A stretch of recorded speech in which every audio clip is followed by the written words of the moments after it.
नमस्कार बंधुरा आज आमी आपनादेर मात्र 2 मिनट समये काँठाल दानार खोसा परिष्कार करे तारपरे आमी झाल झाल बड़ा तैरी करे देखाबो।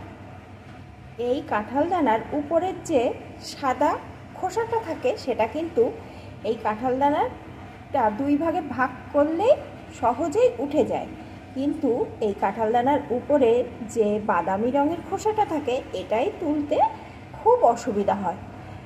তাহলে বন্ধুরা আমি এই খোসা 2 মিনিট সময়ের মধ্যে কি করে খুব সহজে তুলে ফেলি সেটাই আজ আমি আপনাদের দেখাবো। প্লিজ বন্ধুরা দেখার শুরুতে একটা লাইক দিয়ে দেখতে থাকুন, আর এই তোলার পরে কিভাবে ঝাল ঝাল করে বড়া তৈরি করি সেটাও কিন্তু ফুল ওয়াচ করে দেখতে থাকুন। এখন আমি এখানে কয়েকটা কাঁঠাল দানাকে দুই ভাগে ভাগ করে তার উপরের খোসাটা যেটা সাদা রঙের সেটা কিন্তু আমি আগে থাকতে ফেলে দিয়েছি, সেটা আর আমি আজ আপনাদের দেখাইনি, সেটা আপনারা সবাই করতে পারেন। আর এখন আমি এই দানাগুলো কি করি আসুন দেখতে থাকুন।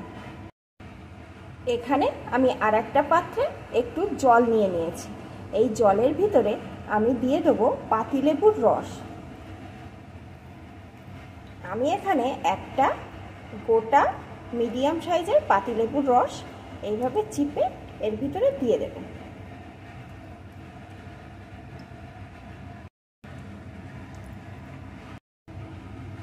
এখন আমি কাঁঠাল দানাগুলো এই জলের ভিতরে দিয়ে দেব।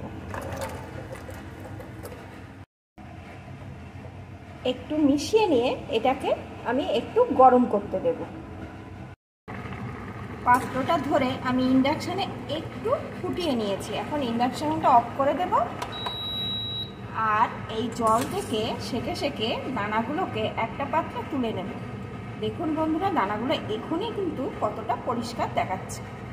এখন এইভাবে একটা পাত্রে জল থেকে সেকে সেকে তুলে নেব। পাত্রে আমি সবকটি দানা তুলে নিয়েছি, একটু ঠান্ডা করে নেব, পুরোপুরি ঠান্ডা করলে কিন্তু হবে না। এখন এখানে আমি একটা প্লাস্টিকের কৌটো নিয়ে নিয়েছি, এটা আমাদের সকলের বাড়িতে থাকে। আমি এখানে প্লাস্টিকের কৌটো ব্যবহার করছি, আপনারা চাইলে জলের বোতলও ব্যবহার করতে পারেন, তবে এই কৌটো হলে এর ভিতরে ঢোকাতে সুবিধা হয়। এখন এর ভিতরে আমি এই দানাগুলোকে দিয়ে দেবো। দানাগুলো কিন্তু এখনও আমার একটু একটু গরম আছে, সব দানাগুলোকেই এর ভিতরে দিয়ে দেবো। এখন আমি কৌটোর ঢাকনাটাও বন্ধ করে দিয়েছি, এবার কৌটোটা ধরে একটু ঝাঁকিয়ে নেব। এইভাবে একটু কৌটোটা ধরে ঝাঁকিয়ে নিয়েছি, এখন আমি একটা পাত্রে ঢেলে দেব। দেখুন বন্ধুরা কতখানি খোসা কিন্তু উঠে গেছে।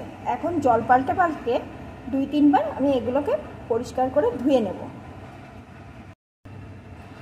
2-3 বার জল পাল্টে পাল্টে আমি পরিষ্কার করে ধুয়ে নিয়েছি। দেখুন বন্ধুরা কতখানি পরিষ্কার হয়ে গেছে, তবুও আমার কাঁঠালের দানার গায়ে একটু একটু ছিটে ছিটে বাদামি রঙের খোসাটা একটু সামান্য রয়ে গেছে। যেহেতু আমার হাতে সময় কম তাই আমি তাড়াতাড়ি যেহেতু এটা করেছি, আপনাদের যদি হাতে সময় বেশি থাকে আপনারা ওই জলের ভিতরে আরও 2 মিনিট বেশি রেখে দেবেন, দেখবেন একদম ধবধবে সাদা হয়ে গেছে। এখন আমি এটা দিয়ে ঝাল ঝাল বড়া তৈরি করব, তার জন্যে এটাকে আমি একটা মিক্সিং জারে তুলে নেব। মিক্সিং জারে তুলে নিয়েছি, এর সাথেই আমি দিয়ে দেবো কিছুটা ছোলার ডাল, যেটা আমি 2 ঘন্টা আগে ভিজিয়ে রেখেছিলাম। এখন এই ডালগুলোকে জল থেকে সেকে এই মিক্সিং জারের ভিতরে দিয়ে দেবো একটা পেঁয়াজ, একটা মিডিয়াম সাইজের পেঁয়াজ অর্ধেক করে দিয়ে দিলাম, একটু আদা, কয়েক কোয়া রসুন, কাঁচা লঙ্কা, 2টো শুকনো লঙ্কা। যেহেতু আমি ঝাল ঝাল বড়া তৈরি করব তাই একটু ঝাল বেশি দিয়ে দিলাম, আপনারা আপনাদের স্বাদ অনুযায়ী এখানে ঝালটা দিয়ে নেবেন। এখন সমস্ত কিছুকে আমি সুন্দর করে পেস্ট করে নিয়ে ফিরে আসছি। পেস্ট করে নিয়ে আমি একটা পাত্রে নামিয়ে নিয়েছি। এখন এর ভিতরে দিয়ে দেবো পরিমাণ মতো হলুদ গুঁড়ো, স্বাদ মতো লবণ। এখন ভালো করে সমস্ত কিছুকে মিশিয়ে নেব। সমস্ত কিছু এখানে সুন্দর করে মিশিয়ে নিয়েছি। এখন আমি বড়াগুলো ভেজে নেব। বড়াগুলো ভাজার জন্য এখানে আমি কড়াইয়ে পরিমাণ মতো সাদা তেল গরম করে নিয়েছি। এখন গ্যাসের জোরটাকে কমিয়ে দিয়ে বড়াগুলোকে চামচে করে করে দিয়ে দেব।